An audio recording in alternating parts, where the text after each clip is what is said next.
So in this chapter we're gonna learn about polymers. You guys are familiar with naturally occurring polymers such as cotton, wool, silk, and there are other natural polymers like protein, enzymes. These are all like the proteins, the polymers that are used in biological processes in plants and animals. Just like we are made from organic molecules, polymers are also made of organic molecules. So in this chapter we're gonna learn about the structure of polymers. So far we have learned the structure of metals and ceramics, but what about polymers? It is very different actually, because polymers are organic molecules. So basically in today's world we use a lot of different kinds of polymers, synthetic polymers. They are synthesized in laboratory environments, and they are able to play with the chemistry and the structure of polymers and obtain wide range of different properties for polymers. So we're gonna learn about common polymeric materials. There is wide range, but we're going to learn about common ones and what is the difference between their structures. When we say crystalline polymers, what do we mean? Can polymers be crystalline or not? How they are different from metals and ceramics. So polymers are organic molecules. They are hydrocarbons. Hydrocarbons means they are composed of hydrogen and carbon. And the intramolecular bonds, they are covalent. They are formed from carbon-carbon bond. So we also call it carbon-carbon chain, carbon-carbon backbone. So this carbon-carbon bonds that is forming the intramolecular bonds, they are covalent. Remember, covalent bonds are very strong, but polymers are not strong, right? Why? So think about this. And then we also know each carbon needs to participate in 4 bonds. So because of the 4 electrons they have, and valence electrons, so they need to participate in 4 bonds, and they can be bonded to like hydrogen, for example, or other elements like chlorine, fluorine, etc. So if we take a look at the structure, first of all, what is polymer means, right? Poly mean many, and mer mean repeating unit. So polymer means actually many repeating units in the structure. And there's gonna be a repeating unit specific to each type of polymer, and this unit will repeat throughout the structure. So in the first one, polyethylene, you are seeing that an abbreviation is PE. You are seeing that the repeating unit is C2H4. So initially how they start these is they use the monomer. Monomer is C. This is ethylene. So if you take a look at this, you are seeing this is the monomer. This is the mer that is repeating. So here there is the double bond. Okay, so because the carbon needs to do 4 bonding, right? 2 of them is with the hydrogen and 2 with each carbon is sharing. So doubly bonded together. So this structure is ethylene.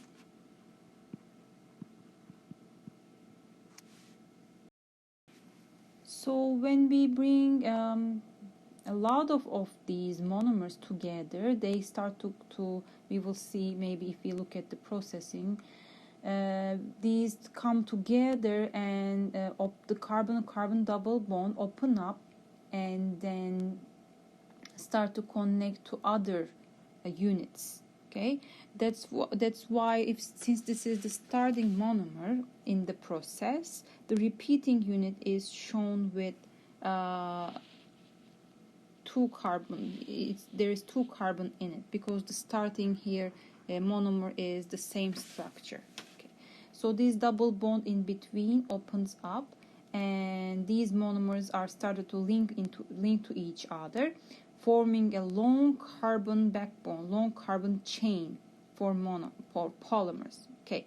So for each type of different polymers, this repeating unit is different. Okay. So in the polyethylene, here we are seeing this is the repeating unit, right? It keeps repeating in the structure. And for the polyvinyl chloride, PVC, instead of one hydrogen, now it is replaced with one chlorine atom here. So this is the repeating unit now. It is repeating in the structure. Okay. If the repeating unit has changed, we would have a different polypropylene now. You have a different repeating unit, different polymer. Instead of hydrogen, now in the polyethylene we have CH3. A bigger molecule is attached to the carbon. So carbon backbone chain. So here you can see how they play with the structure. Just by changing one type of element in the structure, they are able to obtain different polymers. So it is therefore easy to play with polymer chemistry, and therefore obtain polymers with different properties. All you gotta do is change the chemistry by just maybe replacing one element in the structure. That's it. And based on that, there are a variety of different polymers available to us. So we have seen originally natural polymers we were using: wood, cotton, leather, rubber, wool, silk. These are ancient polymers. In some oldest known uses, like rubber balls used by Incas, and use of pitch, a natural polymer to seal boat seams. So some old applications and natural polymers that we are aware of. And we have seen that these polymers are hydrocarbons, as I said, and they are made up of hydrogen and carbon. So these hydrocarbons are divided into two categories. These are unsaturated and saturated. If molecules have double or triple bonds, like I explained, these are unsaturated, that each carbon atom is not bonded to the maximum 4 number of other atoms, as I shown you guys. Therefore, it is possible for another atom or group of atoms to become attached to the original molecule. For a saturated hydrocarbon, all bonds are single ones, just like we are seeing here for ethane. So C, so all of them single bonds like this. 1, 2, 3, 4. And these are saturated. All bonds are single, and then no new atoms may be joined without the removal of others that are already bonded. So this is ethane, and there is methane, which is CH4, right? Which means C, 1, 2, 3, 4, H. Okay, so this goes, the names goes by how many carbon atoms you have in the structure. If you have 3, C, this is propane. All of them are hydrogens attached, right?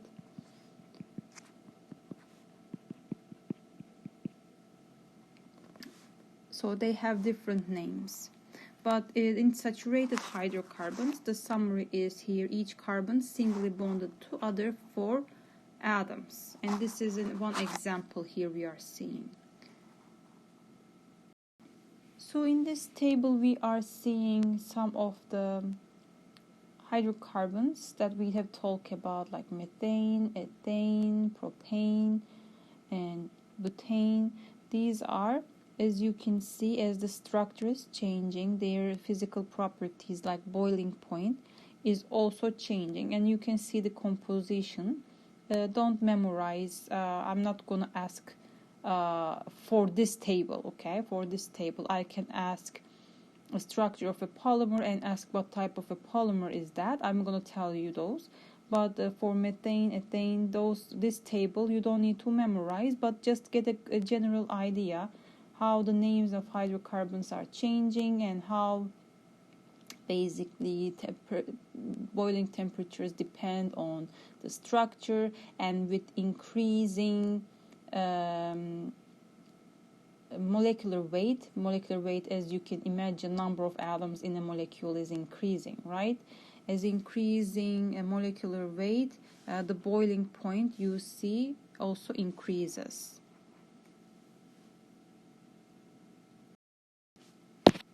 These are the examples we just talked about. So there is this example of a double bond I showed you in ethylene, and there is an example of triple bond in acetylene. These are double and triple bonds. These are not stable bonds. They want to become stable with just a little bit activation energy, like a heat or another sort of energy. These bonds wants to open up and go into a reaction. They are not stable, okay? They are somewhat unstable forms, and then they want to form new bonds.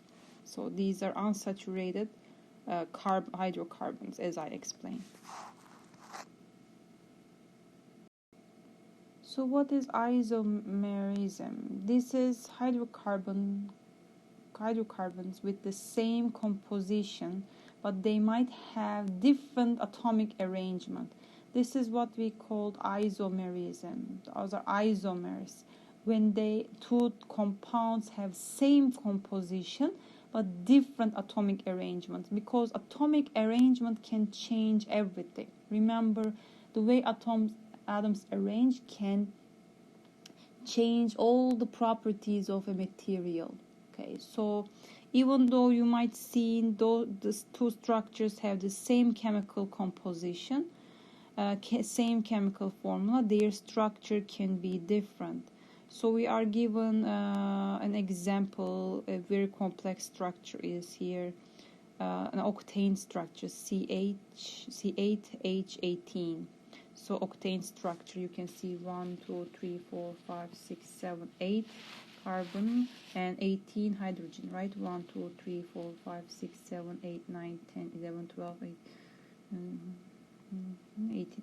So as you can see, that is just the normal octane structure.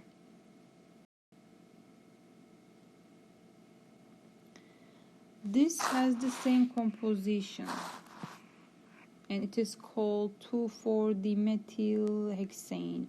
So this 2,4 comes from, you need to know organic chemistry, but of course I don't want you to know, I'm just explaining. But it means second and fourth carbon has the side chain, okay?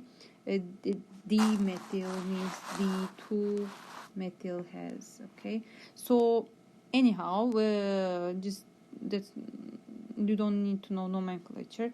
So here it is just giving us example that isomerism is basically when you have two different you can have two of the same composition. Here we are seeing two same composition, but we are having a different type of arrangement of atoms. As you can see here, let's count 1, 2, 3, 4, 5, 6, 7, 8, right? 8 carbon again, and 3, 6, 8, and 8 and 9 and 10 and 13 and 18, right? So 18 hydrogen. See, again the same chemical composition, but the arrangement is completely different, and this can create different properties, different physical properties, different mechanical properties. Everything is going to change. So how these polymers are synthesized? There is free radical polymerization technique. Here, remember the unsaturated double bond in starting at ethylene monomer, right? So that is, they add the monomers. If they want to link them together, they first add the monomers, right? So somehow we need to open up that double bond right there. And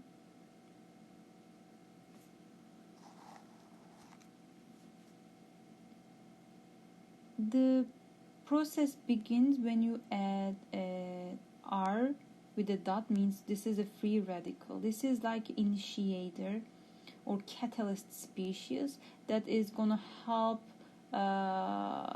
this double bond to open up. It's gonna link into that carbon-carbon bond, and then it's gonna open up, as you can see, the double bond. So the electron now here, and it wants to react with another molecule. Okay, so once they initiate it like this, so the first step is initiation. So initiation is done with the free radical R, gets one electron and connects to the carbon, opens up the carbon-carbon double bond, and now the electron moves to the carbon at the end, as you see here, and now it wants to react with another monomer, because remember this is unstable and it wants to connect to another species, opens up and become a single bond. Therefore, once you initiate like this, once you add the free radical and initiate like this, now what you can do is now all these monomers will start to connect, will start to bond to the chain that is growing bigger, like you see here. So dimer means now you have, instead of monomer, you have two monomers are attached. So now this is how it propagates. So one by one these monomers keep adding to the structure, and this is the second stage here, propagation. Okay, so first you initiated, opened up the double bond, and those monomers now keep adding to the growing chain, and this is the propagation. This free radical R can be any molecule. R represent a molecule. Okay, so the most common initiators are benzoyl peroxide, PbO. Okay, and as you can see, it is given to here an example. So this has an unpaired electron, and this unpaired electron basically helps to initiate this process. Okay.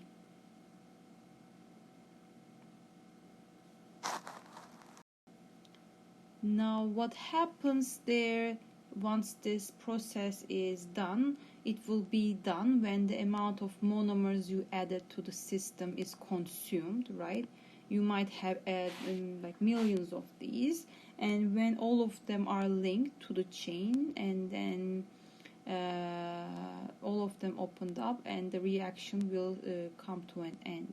So therefore you will have a very, very long carbon backbone, very long chains after these processes are all done. And you can control the length with the amount of monomer you are adding to the system, right? So anyhow, at the end you will have a long polymer chains, and all with the carbon backbone, and hydrogens are attached to as the side bonds. So at the end, what happens here, your repeating unit is this, as we talked about. Okay, So in reality, even if we draw it in 2D like this, in reality, remember, carbon-carbon covalent bonds, I mean the covalent bonds in general, has a directionality to it. That means carbon and hydrogen atoms need to approach each other at a certain angle. This is the only way the covalent bonding forms. Therefore, in reality, in 3D actually, if you want to see it, imagine it, it looks like this. There is an angle, okay?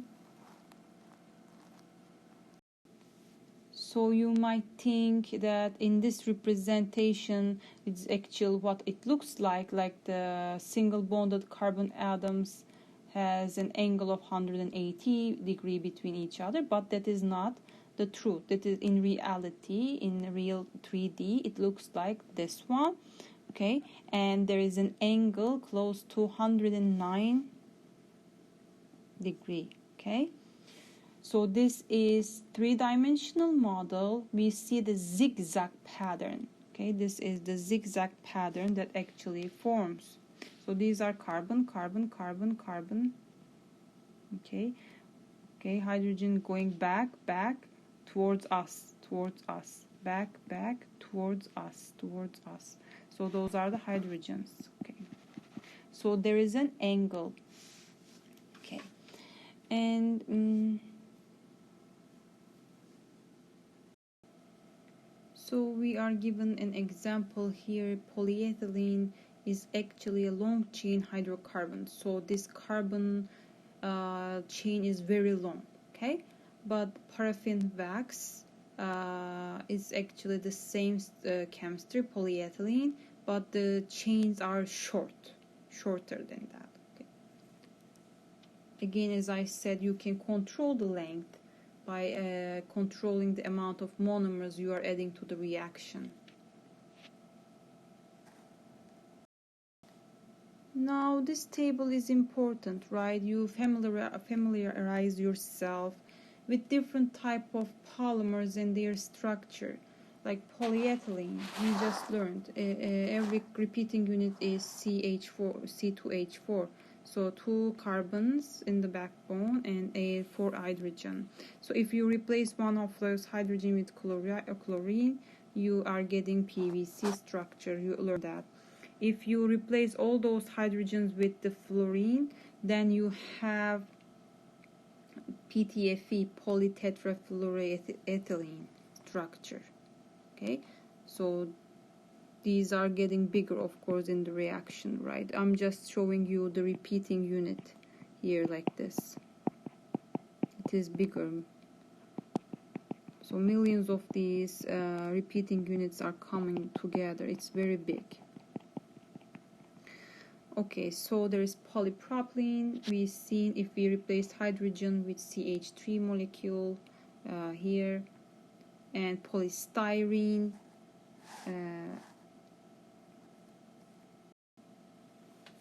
There is this, what we call, instead of one hydrogen, this is a big aromatic hydrocarbon ring, benzene rings. Actually, these are all C carbon atoms, okay, attached to each other. It's actually a big molecule. See, if your side molecules like this big, it will affect a lot of stuff, right? Packing of polymer chains, or the structure, how these chains are interacting with each other. So start to think about these things now. So again, if you attach another type of structure here, and here CH3, this molecule is attached right there instead of hydrogen, it gives you PMMA. And a rather more complex structure is here. Okay, this is CH3, CH2, I'm sorry, CH2, and so all side molecules are CH2, and there is this big molecule, benzene molecule in the. It's a rather complex structure. Okay, so phenyl formaldehyde, and you can see that basically they just change the chemistry, and they come up with a different molecule, different polymer structure, which totally have different type of chemistry and different type of properties. So just get familiar with some common repeating units, some common structures. So here is polycarbonate, and then here is PET, polyester, and nylon 6,6. Okay, so you can see different structures.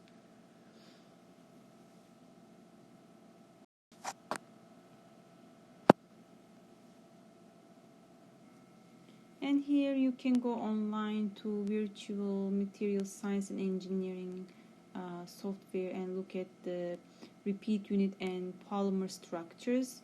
Right now you can see different type of polymer structures in 3D. You can visualize it, and it tells you the elements, name of the elements, the structures, and other more complex structures and definitions are available. I always suggest you to go to the website. So you guys can use the previous links I told you, or just Google VMSE. That's it.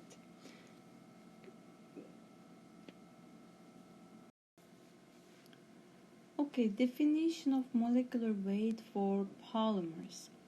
We show with the symbol capital M. Molecular weight means mass of a mole of chains. So remember how many chains therefore in 1 mole, right? Avogadro's number. A mole of chains. So, but remember, during this polymerization process, not all polymer chains will grow to the same length. There will be a distribution of chain lengths. Some of them will be like this, some of them will be longer, like this, that. So these are all different molecular chains it's made of carbon-carbon backbone on the background, right? So all these chains might have different sizes, therefore different molecular weights. So you have a distribution of chain lengths and therefore distribution of molecular weights. For example, if those blue squares are carbon repeating, the molecular repeating units, remember the MERS or the repeating unit, then this chain will have low molecular weight. This one here will have high molecular weight, right? So in general, how do they measure the molecular weight? They look at the viscosity, like physical properties, and they relate this to molecular weight. The molecular weight they related to is like an average molecular weight. It is not because there's a distribution, you actually get an average molecular weight information. So there are several ways of defining average molecular weight. The number average molecular weight shown with M with a subscript N. So how this is defined? Okay, very easy to understand. You have a total weight of polymer. So you synthesize the polymer, you measure the weight, total weight of a polymer, and if you divide it to the total number of molecules that is forming the polymer, you can get information about the number average molecular weight. So you see in the figure distribution of molecular weights for a typical polymer. On the x-axis there is the molecular weights, different molecular weights you can see, and amount of polymer, how much basically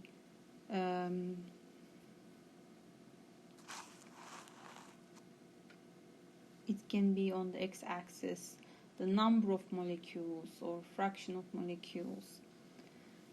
So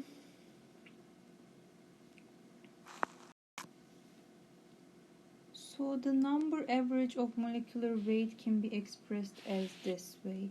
Here the xi mean number fraction of change in the size range I. So let's say size range is like, let's say 1 millimeter. I'm just making up, okay? How many number of chains are there that are 1 millimeter? Okay, so like this. So xi is like a number fraction of chains in size range I, and then there is mi. Mi means the mean molecular weight of size range I. So you might have several different molecules with a size range I, and you get the mean molecular weight of that. So when it says size range, it's a range, maybe between 20 and 30, it may be between 20 25, etc. So there is a range, okay? All right, so let me see. So MW is, instead of number average, this is weight average molecular weight. So we've learned number average molecular weight, and now there is also weight average molecular weight. In this case, instead of X, number fraction of chains, you use WI, weight fraction of chains. Weight fraction of chains. And you multiply them with the mean value of the molecular weight of size range I. So this is easier to understand in an example, okay? So let's understand this within an example. So we are given what is the average weight of the students in this class. So they measured 10 students and they measured their weight and they took a note, okay? And then we are asked what is the average weight of the students in the class. You can do it based on the number fraction of students in each mass range, or based on the weight fraction of students in each mass range. So now we're gonna define some mass ranges, okay, as you can see here. So now you can understand what we mean with the range, right? So these will be represented in terms of ranges, and if we will see if these numbers, which ranges it will fit, okay? So they generate some ranges of masses and how many number of students are in each range. So let's say if our mass range is 81 to 120, how many number of students fit this range?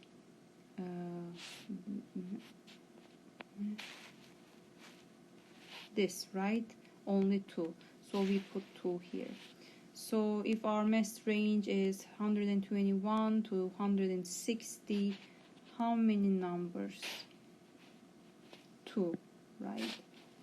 So for this range, you do the same thing, 3, 2, 0, 0, 0, 1.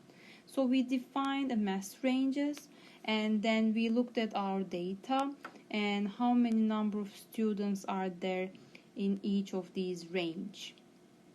So when I say range, now you understood, right? We're going back. So there's some certain size range. What is the average value of the mass for certain size range? What is the number of fraction of chains? Okay, so based on that, so let's do it now. So but you need to, for each of those ranges, we said there are 2 students, and let's get the mean value. Okay, so the mean value is, you go back, so you take the mean value of 104 and 116, and it gives you 110, right? So if you get the mean value of these two, 104 plus 116 over 2, it is 110. So do the same thing for these, and you're gonna see for each of these ranges how many number of students there are, this, and how many number, or what is their mean molecular weight. Okay, so once we figure this out, now total number, in total they should add up to 10 because we have 10 students here. And you see total number of students 10, and average mass should be the total number of masses and total weight here. So in order to get this number, what you do is multiply 2 with the average number, mean weight 100, plus 2 times 140 plus, and you go on like this, and it is gonna give you the total weight.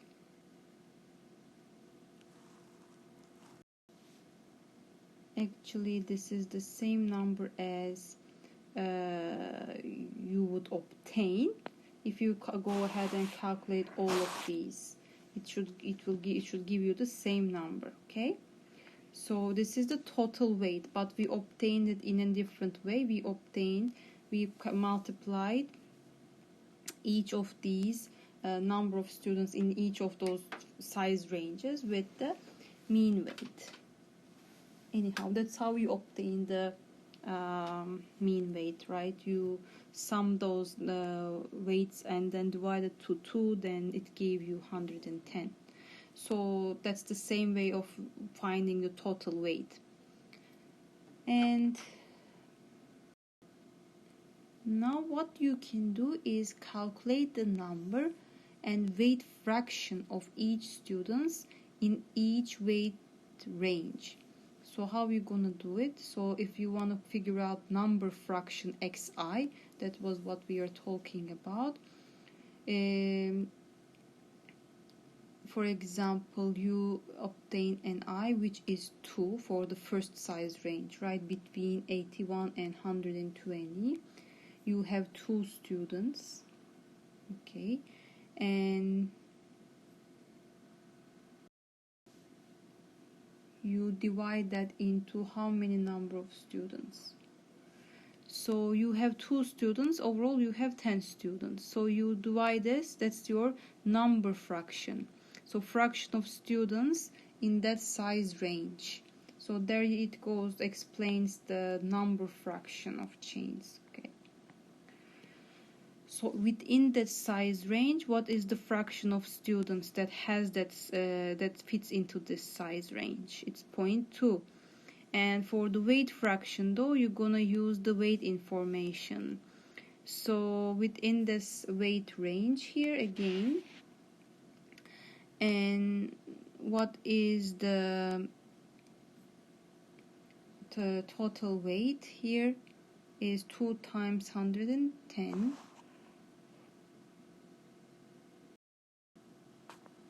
By the way, I noticed a mistake here. This should be 110, right? So 2 times 110 and divide to the total weight.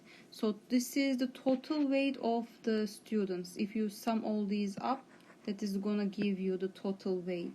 And the weight of the students in that size range is 2 times 110. Or you can also do 104 plus 116. It should give you the same thing. So within the size range, what is the weight fraction is find the total weight of the students in that size range and divide it to the total weight of all students. And this fraction is the weight fraction of the students that are fitting in this weight range. Okay, that's it. So this is the difference between the number fraction and weight fraction. So there are 2 ways to calculate. Either you can go with number or weight fraction. At the end, it is giving you a closed value. Okay, one is 1 is 0.2, one is 0.117. And this is the way similar example so that you can understand polymers.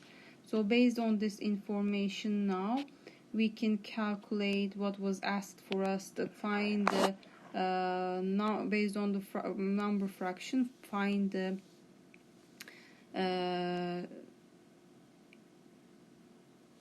average weight, and average weight like given in the polymer formulation here, number average weight and weight average weight.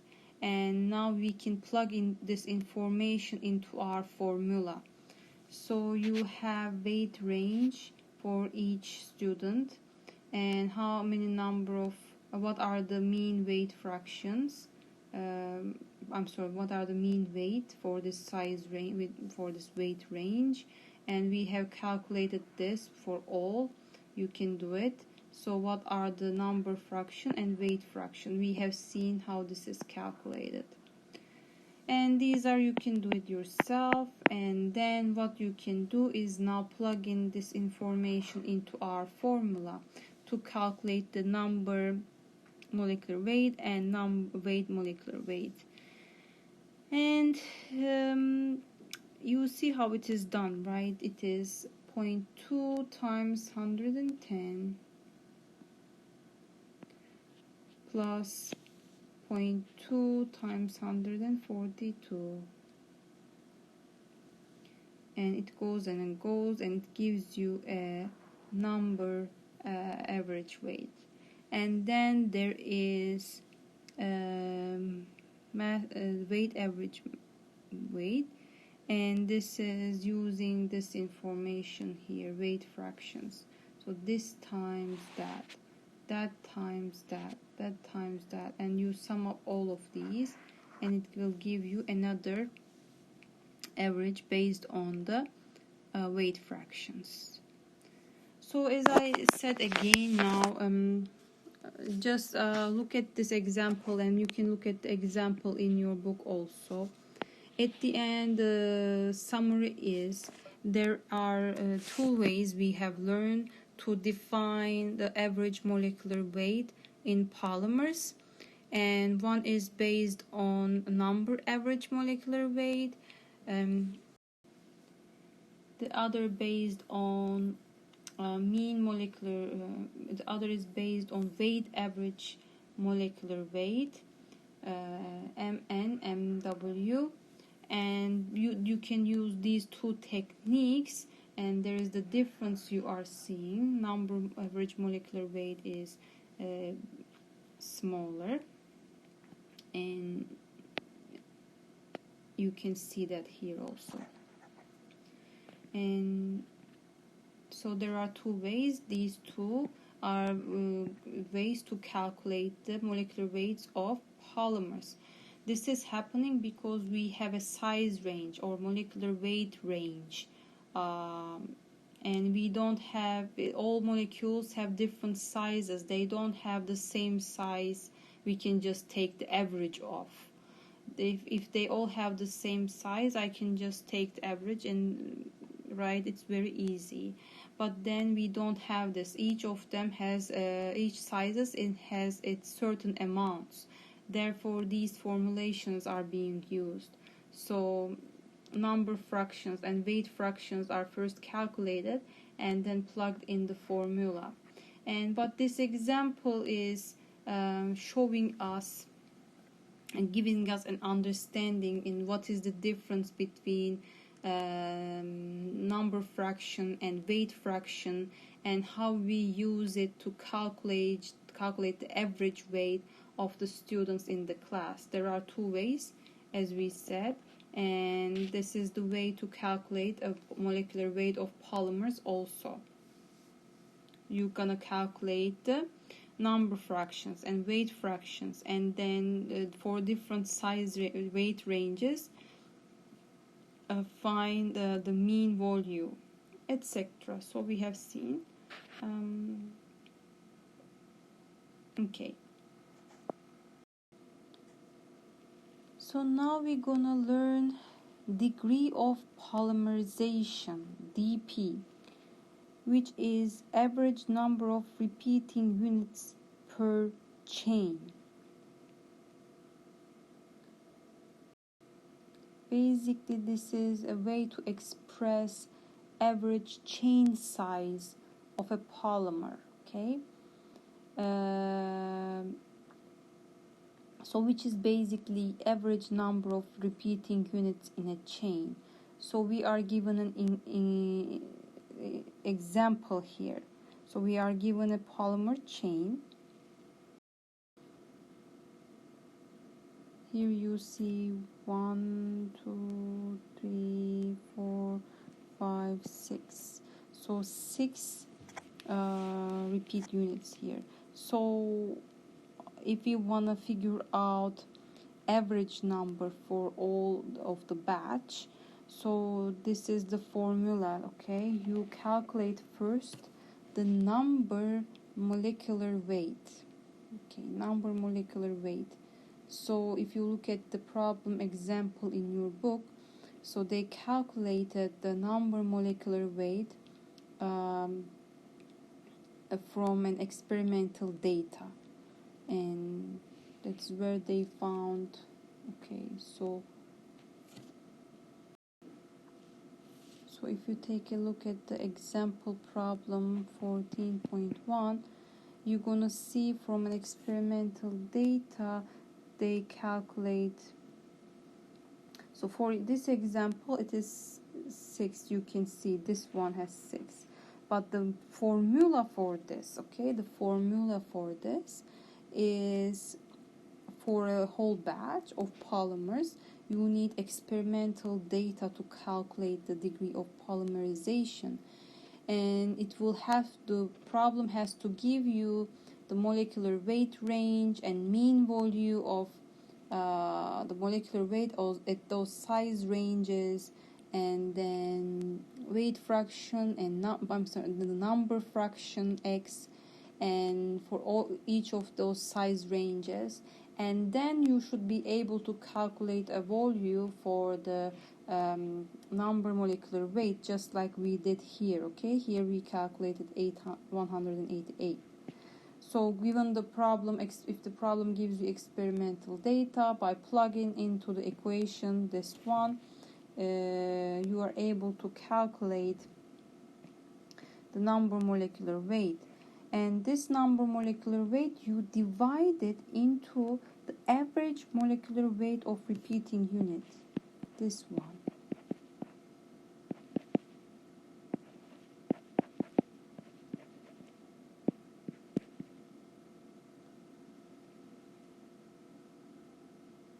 So you have 2 carbon. The molecular weight of carbon is 12.01. Plus you have 4 hydrogen.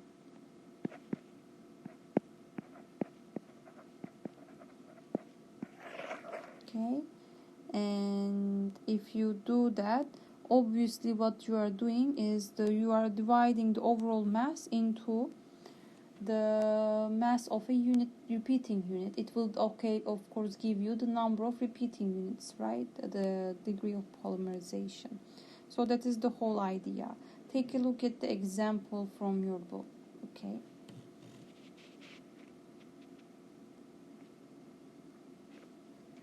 Alright, so now we're gonna take a look at the molecular structures for polymers. And we have learned that even polymers have carbon-carbon bonds, polymer chains like these. In between each other, those chains have weak bonds like van der Waals or hydrogen secondary bonding, right? We have learned these.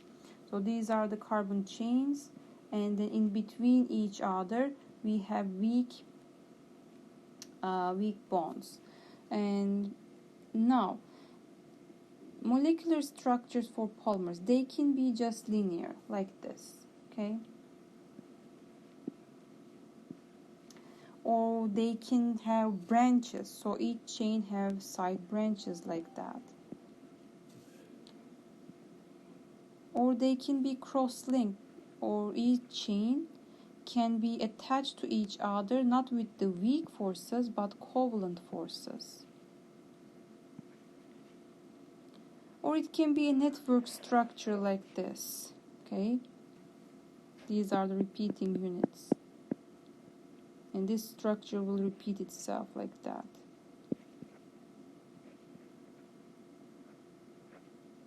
Etc. Okay, so it's a network structure. So what is the difference between these? So when it comes to linear polymers, you can just think about this as a mass of a spaghetti, right? And each of these blue dots representing the repeating unit. And these linear polymers, there can be van der Waals or hydrogen bonding between the chains.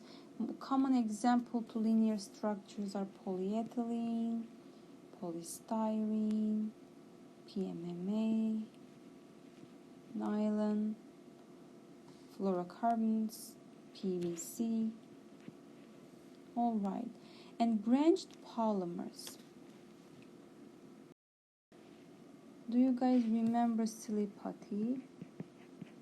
This material has branched polymer. So you have side chains that are connected to the main chain. And this will affect the packing. It will reduce the packing of the polymer because the side chains will interact with each other. Since you are reducing the packing, the polymer density will lower.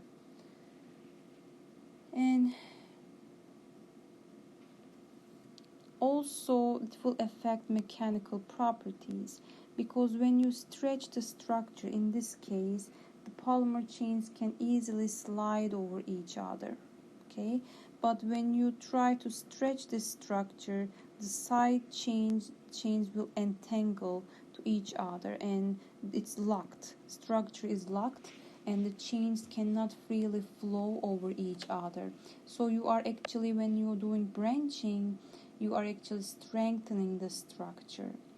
And then the cross-linked, as I said, in this case, there is no more weak bonding between the chains. There is covalent bonding in between the chains, which is cross-linking, called cross-linking. And also called curing the polymer. So these are for like examples in rubbers.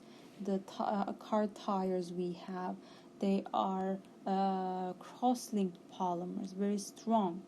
Okay, so the strength is also increasing again due to the same reason. If we cross-link the chains, you are stabilizing the chains. Now chains cannot flow truly into the structure, and therefore the polymer is getting stronger. Think about network polymers as a very strong, highly cross-linked polymers. They have good mechanical and thermal properties like epoxies, polyurethane, and phenol formaldehyde. They all belong to this group, the network. Now we have learned that polymers are not actually they are actually showing not like the 2D structure which is linear. They are actually having a zigzag arrangement of the backbone carbon atoms. Besides that, single chain bonds are also capable of rotating and bending in 3 dimensions. So that's why they are like this, okay? So it is not like perfect like this, because the chains, you see carbon-carbon backbone here, okay? And this is capable of rotating and twisting and bending along the single bonds. Remember though, the bond angle has to be 109, and besides that, this bond angle here. Besides that, it is preserved, but then still the chain can experience bending and twisting, just like shown here. And this is the molecular shape or the conformation of polymers. Therefore, a single chain molecule might have multitude of bends, twists, and kinks. This is shown as here, like this one, okay?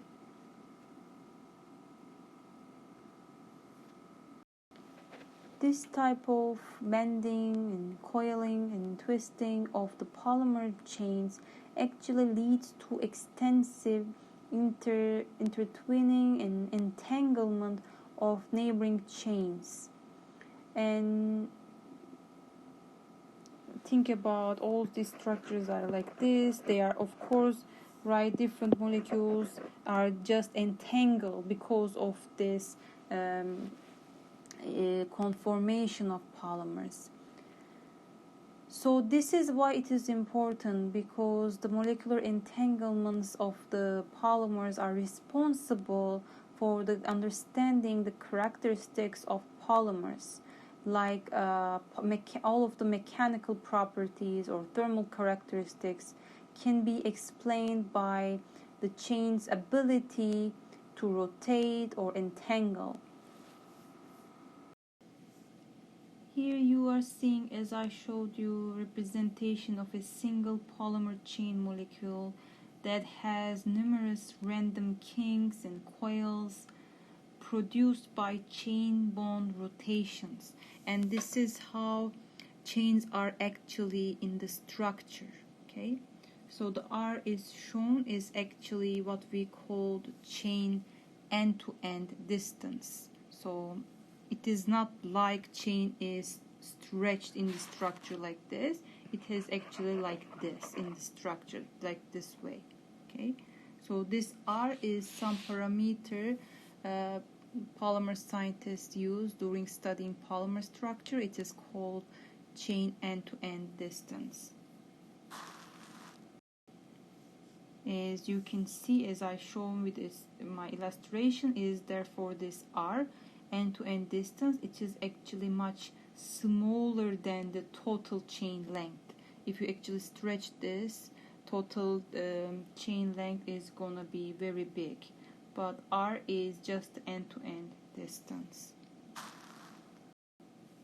So in this case, the molecular shape conformation of the polymer chains, here we don't break the chain bonds. It is just twist and kicks and bending of the carbon backbone, okay? And this is how the shape is altered of the chain. So when it comes to not conformations but configurations of polymers, here the change must break bonds. So there are different type of molecular configurations, and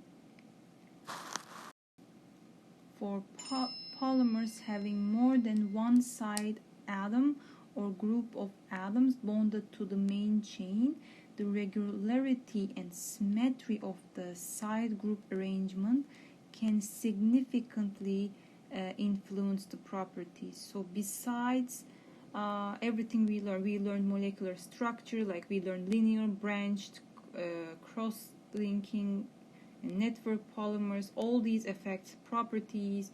We learned about polymer conformation. This affects again polymer properties, and then there is the molecular configurations, and these also affect the properties of polymers. Such that, let's start with understanding what stereoisomerism is. So in this structure we are seeing R is representing an atom or a side group other than hydrogen. So these are hydrogen, hydrogen, hydrogen. R can be something other than hydrogen, like chlorine, CH3, or fluorine, etc.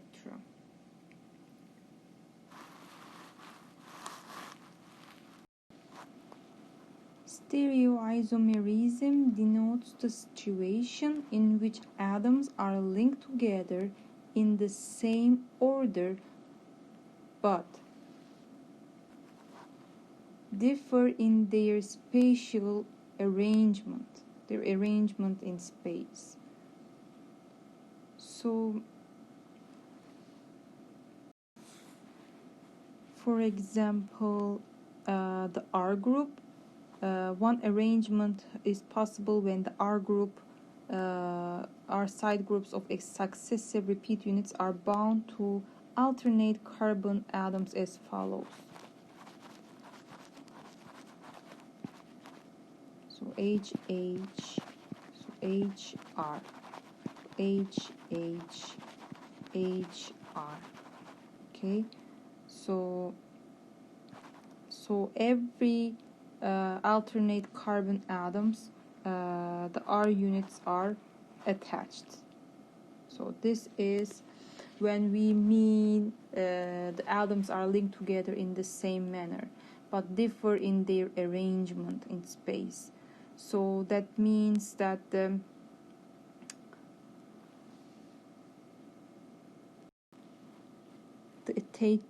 R groups in space can come to different regions. So it was here before, now it is here. Okay.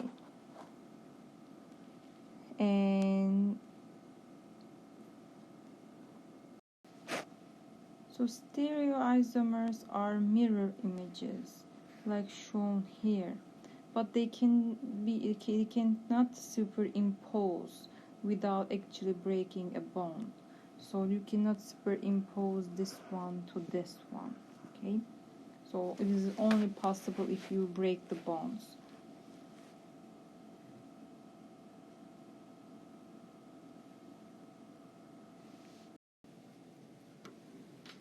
So remember stereoisomerism, where atoms are linked in the same order but differ in spatial arrangement. So there are different categories to this, defined as the tacticity. So because it is describing us the stereo regularity or spatial arrangement of R units along the chain. So we can divide tacticity into three categories, and here this tacticity is explained within the definition of stereoisomerism, and we're gonna see how R is basically differ in the spatial arrangement. Okay, so the isotacticity or isotactic configuration is where all R groups on the same side chain. Okay. So you are seeing here this is the R groups of successive repeat units are bound to alternate carbon atoms like this, right? Okay, and then all R groups, because we are trying to understand the spatial arrangement, all R groups are situated on the same side of the chain. This is called isotactic or isotacticity or isotactic configuration. So this is in 3D the illustration of the 2D illustration, linear, but in a reality in 3D it looks like this. All are atoms coming towards us, okay, and H is going to the screen. R is coming towards us. So this solid bond means it's coming towards us, and H is going towards the screen. Okay, so this is isotactic. Now we're gonna see that even though atoms link together in the same order, they will differ in their attachment in special arrangement, right? So there is syndiotactic or syndiotactic configuration, and here the R groups alternate sides of the chain. So instead of here, here, here, now it goes to here, okay? Here, okay.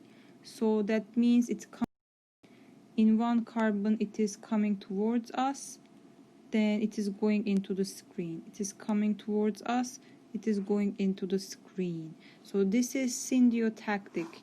R groups alternate sides, okay?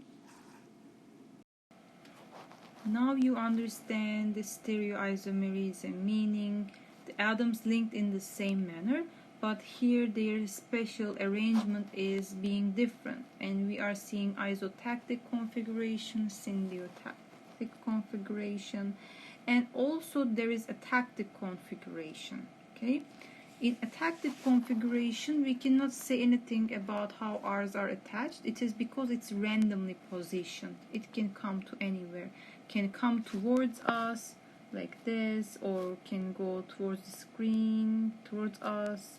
There is no special arrangement here. R is randomly attached, randomly positioned. So that is called atactic. Again, this of course affects the structure and packing and all kinds of properties, therefore physical and mechanical thermal properties of polymers.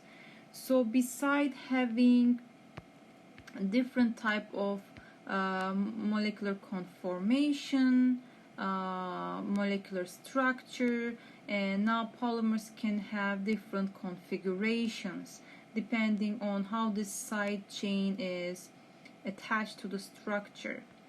And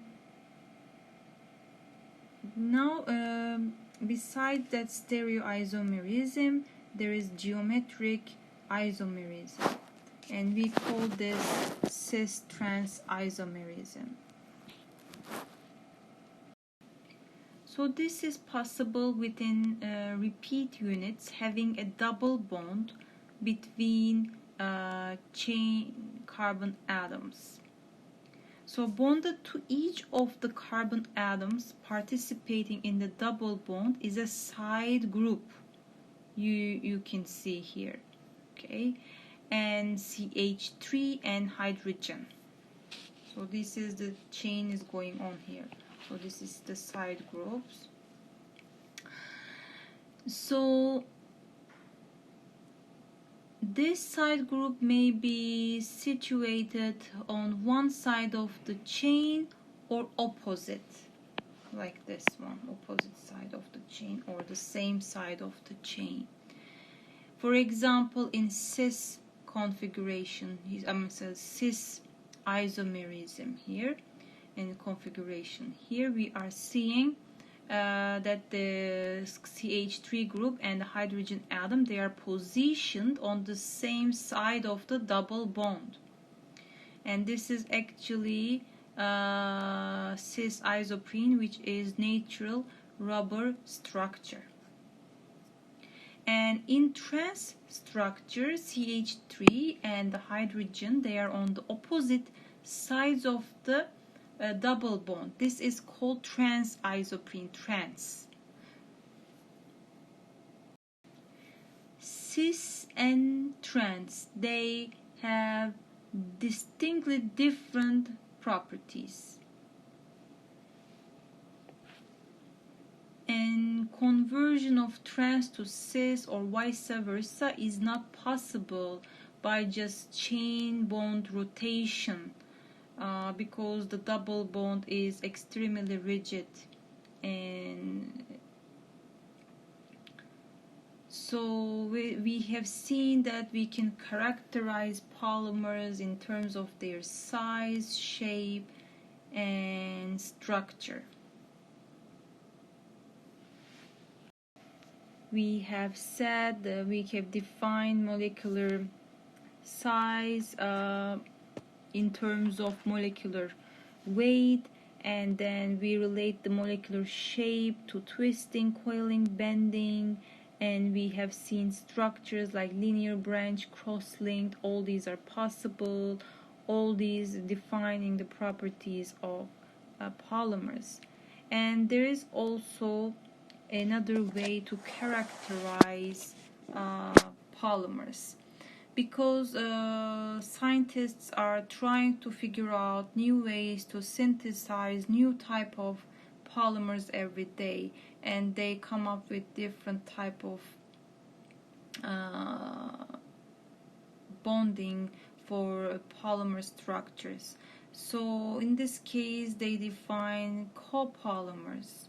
So that means if they are able to combine two different type of polymers or polymer monomers together, they might be able to obtain different properties, improved, better properties by just combining them.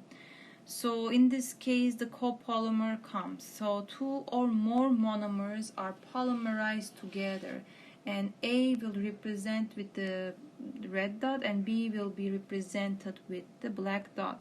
A and B representing different monomers of polymers. Okay, so the idea goal is again to achieve something better. So A and B can be randomly positioned along the chain. Okay, there is no specific type of arrangement, just randomly attaching A, B together. And there is alternating type of copolymer. In these two repeat units alternate chain positions. This is illustrated here, right? So here comes B, A, B, A, B, A, B, A. So this is alternating. And there is block copolymer. In one in which the identical repeat units are clustered in blocks along the chain. So there is a block of B, block of A, block of B. It goes like that. Okay, and there is graft copolymers. In this graft copolymers, you can have chains of B units grafted on a backbone. So the backbone is A, and the side chains you see differ in terms of composition, and they are made of polymer B. This type of bringing two different polymers together, of course, allows scientists to come up with a wide range of different polymers with wide range of properties and application areas. And of course, this requires very good control of the synthesis procedure. It requires a lot of knowledge in the organic chemistry and synthesis to be able to synthesize polymer chains in a controlled manner like this. Alright, when we say crystallinity in polymers, what do we mean? Because we have seen these polymers are long chains. They have entanglements, twists, bending, and spaghetti-like structures. How can they pack in an ordered configuration? It is highly improbable. So therefore, actually 100% crystallinity from a polymer structure is not expected. Okay, but they show some crystallinity. They especially if the chains are simple, like polyethylene chains, if there are no big side molecules, or the polymer chains are short, then they tend to arrange in a certain configuration. Okay, so the atomic arrangements are possible for simple polymer structures. If it's a complex structure like having very large side chains, you don't expect them to show crystallinity. It is possible to describe crystal structures of packing of molecular chains in terms of unit cells, but it is very complex. There is an example shown here for polyethylene. You see an orthorhombic molecular structure, which we didn't see, but it is possible, that type of configuration. And so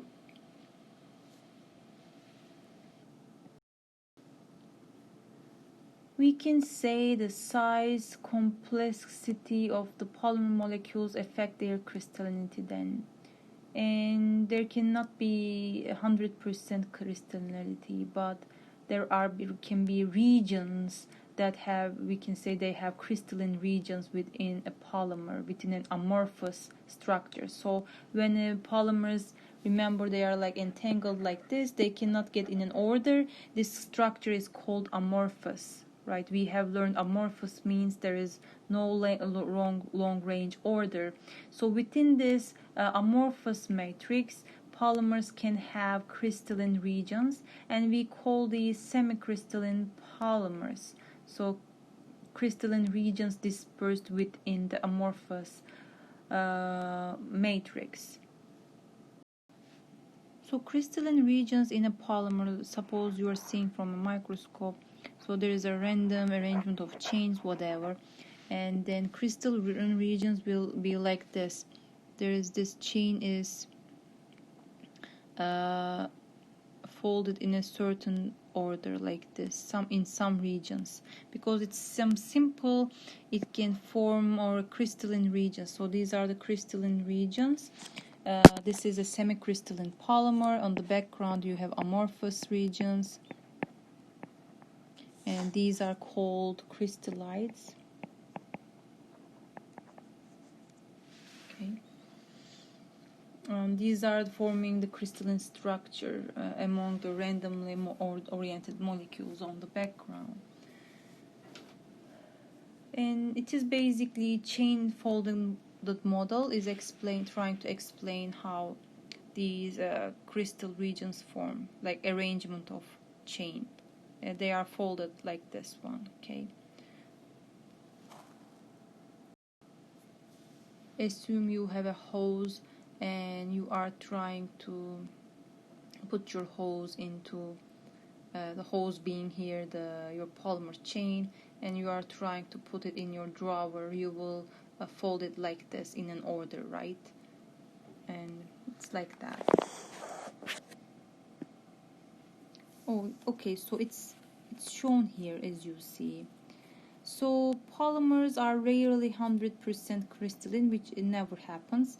So because it is very difficult, because these are large molecules and randomly oriented, they have kinks and twists, and it is difficult for all regions to become aligned, but some regions might become aligned, like I showed you. And so within this, so there is the illustration how the crystal structure would look like. You see the amorphous regions and some crystalline regions. So there is semicrystalline polymers. Some regions are amorphous, random orientation of molecules, and in some regions the molecules are arranged in an order. So therefore the crystallinity is expressed in terms of percentage crystallinity, and this is important to understand percent crystallinity, because properties will depend on the percent crystallinity. And heat treating causes crystalline regions to grow and percent crystallinity to increase. You understand why? Because the heat will give energy to molecules so they can move along over each other, and they can come to a better, more ordered arrangement. This is possible. So heat increases the crystallinity, and with the percent crystallinity, properties will change. Degree of crystallinity is also depend on the rate of cooling. Remember, when we are making glass, glass is amorphous, like in ceramics. Those are forming when we actually cool very fast. The silica, if we cool very fast, we don't give enough time for molecules to arrange, and this creates an amorphous configuration. So one factor is the degree of that affects degree of crystallinity is also the rate of cooling. And if you don't have a simple structure like a polyethylene, if you have branches, side branches, kinks, cross-linked polymers, like cross-linked and network polymers, they can never be crystalline. They are amorphous, okay, because the chains they are prevented from rearranging and aligning into crystal structure because there are strong covalent bonds in a cross-linked polymer. And